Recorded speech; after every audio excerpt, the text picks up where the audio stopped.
What if your entire country was reduced to rubble overnight? What if every factory was destroyed, every bridge was blown apart, and your money became completely worthless? This actually happened to Germany in 1945. And here's the crazy part. Just 10 years later, Germany became one of the richest countries in the world. How is that even possible?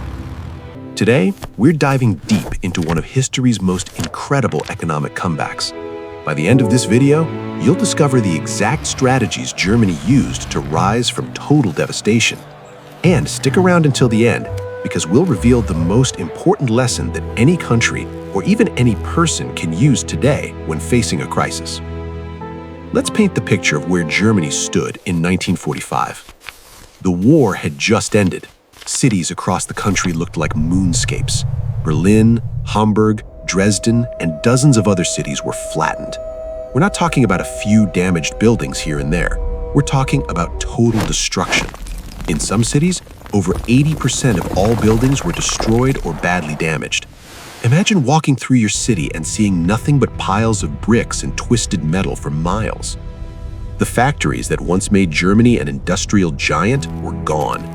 The Ruhr Valley was known as the industrial heart of Germany. It produced steel, coal, and machinery. After the war, most of its factories were either bombed into ruins or dismantled by the Allied forces. The Allies took apart what was left and shipped it to other countries as war reparations. Germany's ability to produce anything was crippled. The transportation system collapsed completely. Bridges were blown up during the fighting. Railway tracks were twisted and torn. Roads had massive craters from bombs. Moving goods from one city to another became nearly impossible. Even if a factory somehow survived, it couldn't get raw materials in or send finished products out. Now let's talk about the money situation. The German currency, the Reichsmark, became worthless. Inflation was out of control. People needed wheelbarrows full of cash just to buy a loaf of bread.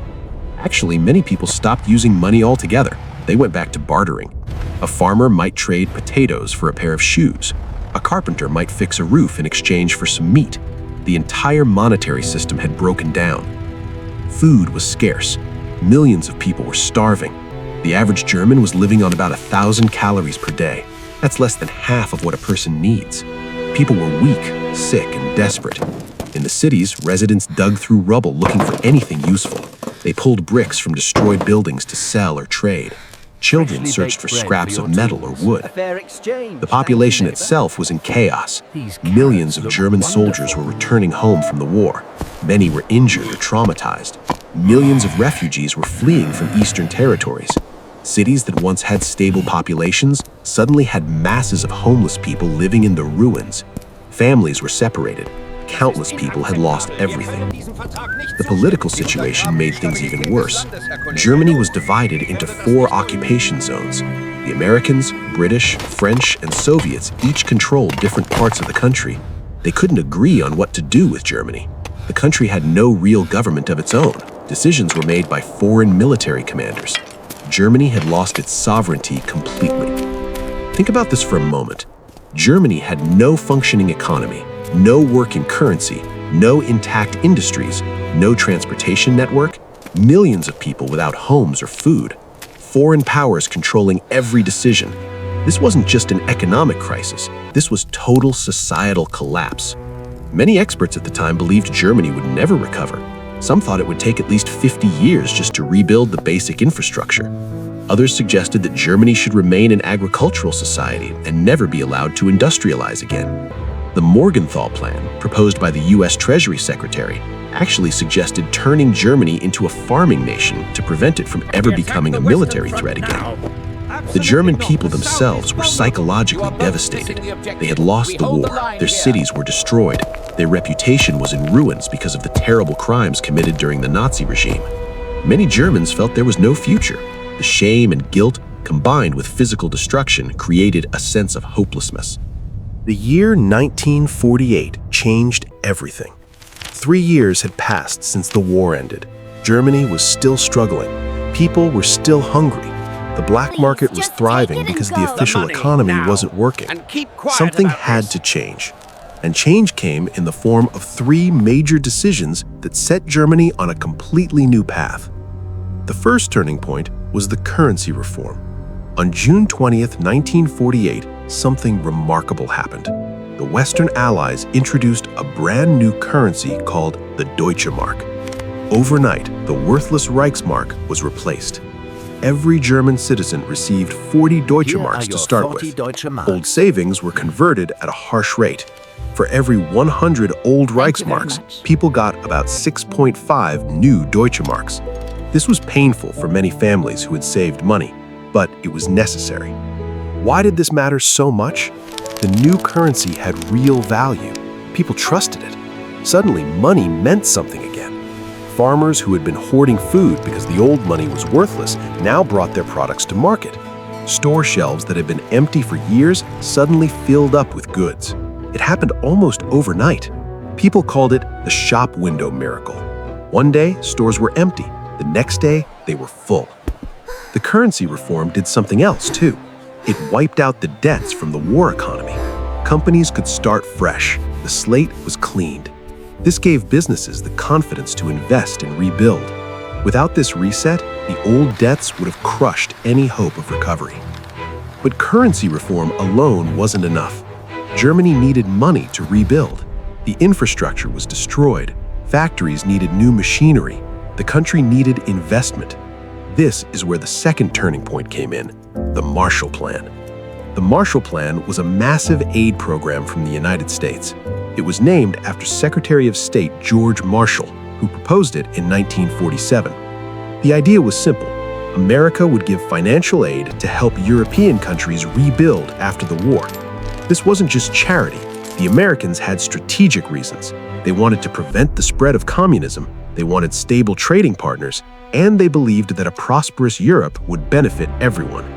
Germany received about $1.4 billion from the Marshall Plan between 1948 and 1952. In today's money, that's roughly $17 billion. This was significant help. The money went toward rebuilding infrastructure. It funded new factories. It purchased raw materials and machinery. It helped restart German industries. But here's an important point. The Marshall Plan money wasn't the main reason for Germany's recovery. Many people think America just gave Germany a lot of money and that fixed everything. That's not accurate. Other countries received Marshall Plan money too. Some received even more than Germany, but they didn't experience the same economic miracle. So what made Germany different? The third turning point was the person who made the boldest decision of all. His name was Ludwig Erhard. He was appointed as the Director of Economics for the Western Zones in 1948. Later, he became the Economics Minister of West Germany. Erhard was not a typical bureaucrat. He was an economist who believed in free markets, and he was willing to take big risks. On the same day the new currency was introduced, Erhard made a shocking announcement. He declared that most price controls would be removed. During the war and after, the government had controlled prices on almost everything. Bread, meat, rent, wages, everything was regulated. The idea was to keep things fair and prevent inflation, but the controls actually made things worse. They created shortages and black markets. Erhard decided to let the market work. He believed that if prices were free to adjust, businesses would start producing again. Supply would increase. Competition would bring prices down naturally. This was a radical idea at the time. The Allied commanders were furious. They told Erhard he had no authority to remove price controls. Erhard reportedly replied that he hadn't changed the laws, he had simply abolished them. This bold move worked. When prices were allowed to rise, farmers and producers had an incentive to sell their goods. Black market activity dropped dramatically. Legitimate businesses could operate again. Production rapidly increased. People could buy what they needed in regular stores instead of through illegal channels. But Erhard didn't believe in pure capitalism without limits. He created something called the social market economy. This was a unique German approach. It combined free markets with social protections. The idea was that markets should be free to operate efficiently, but the government should also protect workers and provide a social safety net. This balance became the foundation of Germany's economic model. The social market economy had several key principles.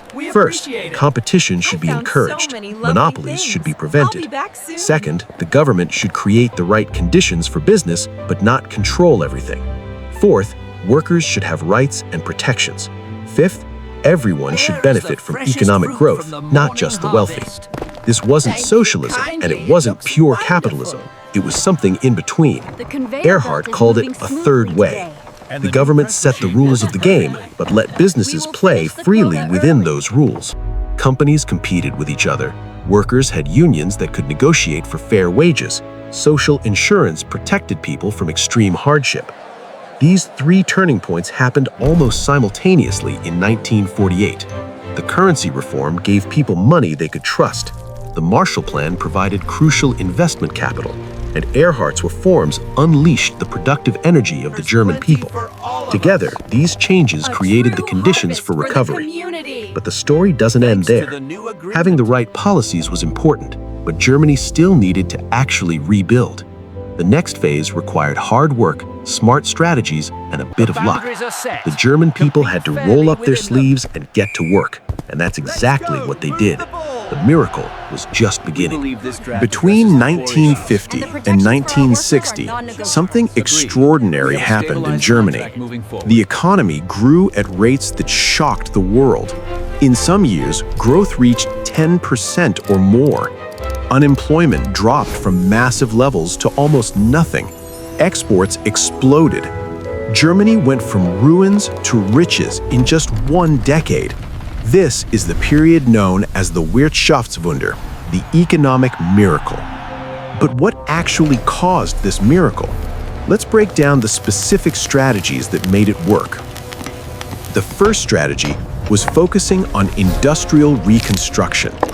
Germany had always been an industrial powerhouse before the war. It had skilled workers, it had engineering expertise, it had a tradition of quality manufacturing. The challenge was rebuilding the physical capacity to produce goods.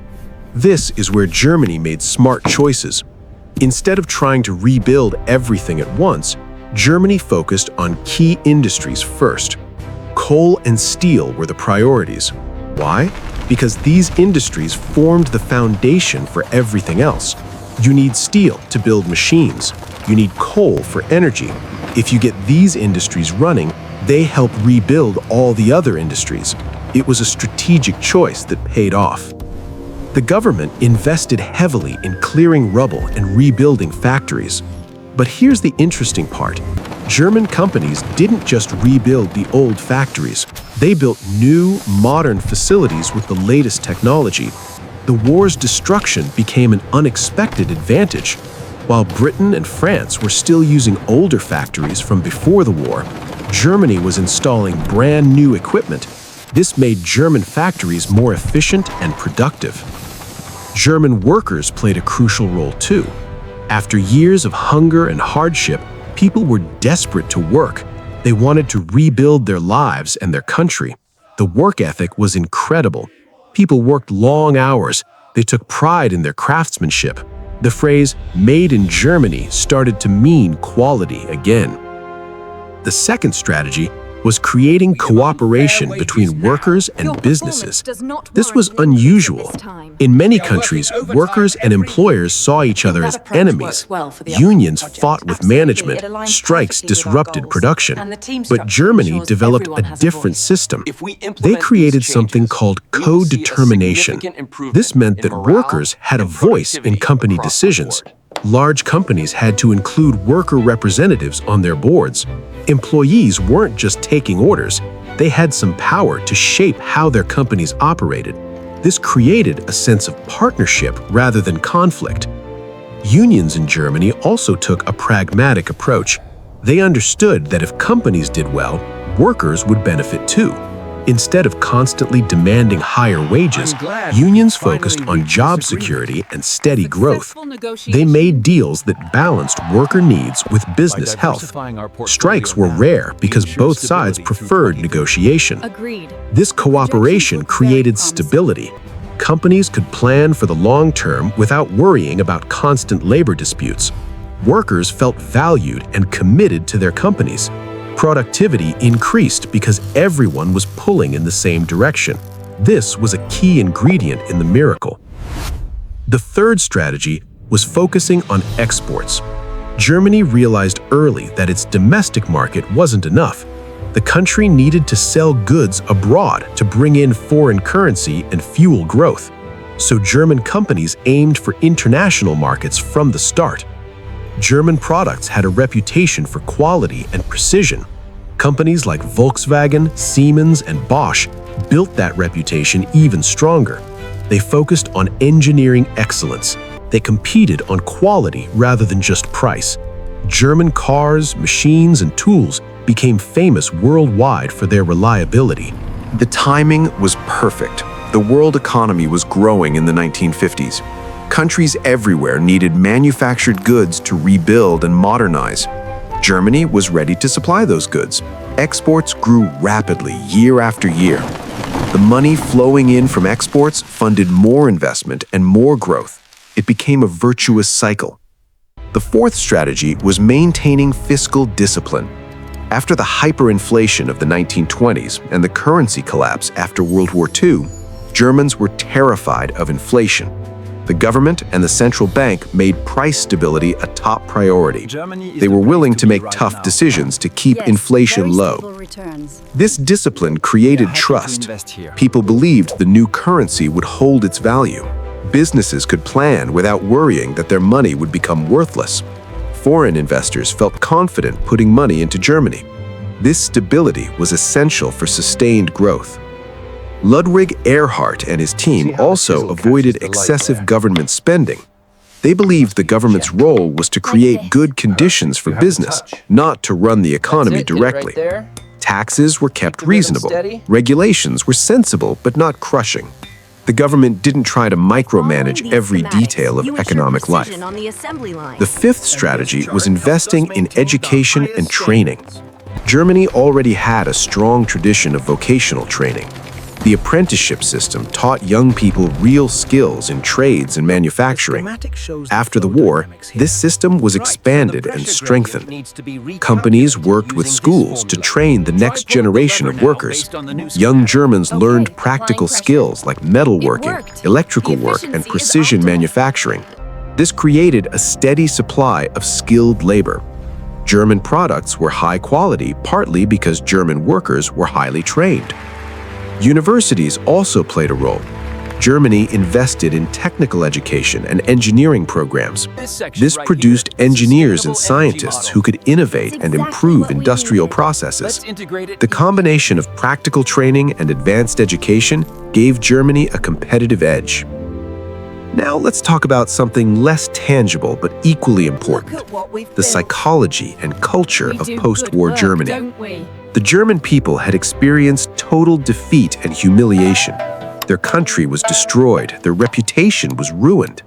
But instead of giving up, many Germans channeled their energy into rebuilding. There was a collective determination to prove that Germany could be successful again, not through military power this time, but through economic achievement. Work became a form of national redemption. People took pride in rebuilding their cities and their industries. This psychological drive was a powerful force. The culture of orderliness and discipline also helped. Germans valued punctuality, precision, and thoroughness. These cultural traits translated well into industrial production. Factories ran efficiently, products were made carefully, quality control was taken seriously. Culture and economics reinforced each other. There was also an element of luck. The Korean War broke out in 1950. This created huge demand for manufactured goods around the world. Germany's industries were just getting back on their feet at the perfect time. Orders poured in from countries that needed equipment and supplies. This external demand gave German recovery an extra boost. Another stroke of luck was the Cold War context. The United States wanted West Germany to be strong as a bulwark against Soviet communism. This meant more aid, more support, and more willingness to integrate Germany into the Western economic system. West Germany benefited from being on the front line of the Cold War. By 1955, West Germany's economy had grown so much that it ran out of workers. There weren't enough German workers to fill all the jobs. So Germany started inviting guest workers from Southern Europe. Italians, Greeks, Turks, and others came to work in German factories. This influx of labor kept the growth going even longer. The results were stunning. In 1950, West Germany produced about $50 billion worth of goods and services. By 1960, that number had more than doubled. Unemployment fell from over 10% to less than 2%. Wages increased steadily. The standard of living improved dramatically. People who had been living in rubble in 1945 were buying cars and taking vacations by 1960. German cities were rebuilt. Modern apartment blocks replaced the ruins. New highways connected cities. The infrastructure was better than before the war. Germany wasn't just recovering, it was leaping forward into modernity. The economic miracle transformed West Germany from a devastated, defeated nation into one of the strongest economies in the world. It happened in just over a decade. This wasn't just luck or aid money. It was the result of smart policies, hard work, cooperation, and the determination of millions of ordinary Germans who refused to give up. But the story of Germany's recovery isn't just interesting history. It contains lessons that are still relevant today. What can modern countries learn from Germany's experience? What principles apply even now? That's what we need to explore next. Germany's recovery happened over 70 years ago, but the lessons from that experience are still valuable today. Countries around the world still face economic crises. So what can we learn from Germany's miracle? Let's break down the key lessons that apply even now. The first lesson is that bold reforms work better than gradual changes. Ludwig Erhard didn't slowly adjust price controls over several years. He abolished most of them in one dramatic move. The currency reform happened overnight. When an economy is broken, small fixes often don't work. But a dramatic reform can shock the system back to life. It gives people confidence that things are really changing. The second lesson is that trust in currency is absolutely essential. Germany's recovery really began when people trusted the Deutsche Mark. Without stable money, nothing else works properly. Today, many countries struggle with currency crises. The lesson from Germany is clear. Restoring trust in currency must be the first priority. The third lesson is about balance. Germany didn't choose pure free market capitalism. It didn't choose socialism either. It created the social market economy that combined both approaches. Markets were allowed to function freely, but workers had protections and social safety nets existed. This balance is still relevant today. You can have competitive markets that drive efficiency, and you can also have protections that prevent extreme hardship. The fourth lesson is that cooperation beats conflict. The partnership between German workers and businesses was crucial. Instead of constant fighting, both sides worked together. When workers feel valued and included, they work harder. When companies treat workers well, they get loyalty and productivity in return. The fifth lesson is about education and skills. Germany invested heavily in training workers. The apprenticeship system created a skilled workforce. Countries today often neglect vocational training, but economies need skilled tradespeople. A well-trained workforce is a competitive advantage that lasts for generations. The sixth lesson is that timing matters. Germany benefited from good timing. The Marshall Plan came at the right moment. The global economy was growing in the 1950s. You can't always control global conditions, but you can position yourself to take advantage of opportunities. Build capacity so you're ready when opportunity knocks. The seventh lesson is about mindset. The German people were determined to rebuild.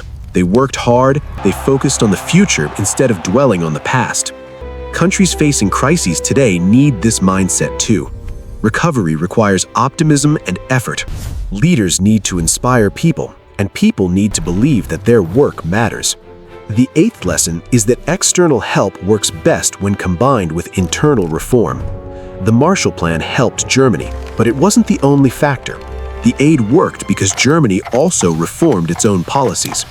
Countries today sometimes rely too much on foreign aid, But aid alone rarely produces miracles. You have to fix your own house.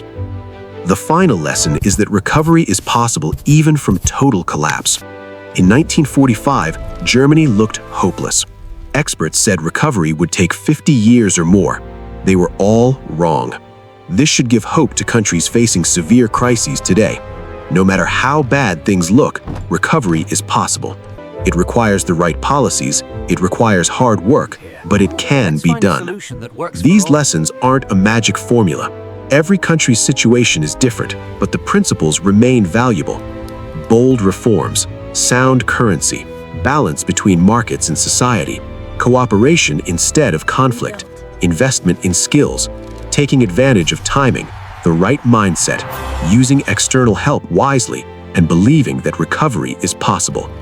Germany's economic miracle wasn't really a miracle at all. It was the result of smart decisions and determined effort. So let's wrap this up. Germany in 1945 was completely destroyed. But just 10 years later, Germany had transformed itself into an economic powerhouse. Now you know how it happened. It started with 3 critical turning points in 1948. The currency reform gave people money they could trust. The Marshall Plan provided crucial investment capital. And Ludwig Erhard's bold reforms unleashed the productive energy of the German people. Then came the miracle years. Germany focused on rebuilding key industries. Workers and businesses cooperated. The country focused on exports and quality. The government maintained discipline, and the people worked with extraordinary determination. The lessons still matter today. Bold reforms work. Currency trust is essential. Balance beats extremes. Cooperation beats conflict. Education matters. Timing matters. Mindset matters. And recovery is always possible no matter how hopeless things look. Germany's story teaches us something profound. Total collapse doesn't have to be permanent. With the right decisions and enough determination, societies can rebuild and thrive. This is exactly why we cover stories like this here at the Simple Economic Blueprint. We break down complex economic events and extract the practical lessons you can understand and use. If you found this story valuable, make sure you subscribe to the Simple Economic Blueprint. Hit that notification bell so you don't miss our next deep dive, and drop your suggestions in the comments below. What other economic recovery stories would you like us to cover? Thanks for watching. Keep learning, keep questioning, and remember, even the biggest challenges can be overcome with the right approach. We'll see you in the next video.